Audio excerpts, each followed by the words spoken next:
Hi, everyone. Thanks for stopping by abcactionnews.com for your forecast. I'm meteorologist Jason Adams. We'll see a chance for showers and thunderstorms today. It won't rain all day, and the storm chance is actually going to be fairly spotty up until about 4 o'clock. Between 4 p.m. and midnight from north to south through west central Florida, we're going to watch a complex of thunderstorms coming in, and some of them could actually turn strong to even severe. So notice as we go through the morning hours and into the afternoon, again, very spotty chance of showers and thunderstorms, especially north of I-4.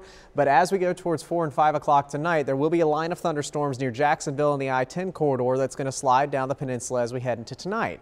Some of the storms, especially north of I-4 for the Nature Coast, northern Polk County, you have a chance to see isolated severe weather with it in the form of damaging winds, perhaps as high as 60 miles per hour.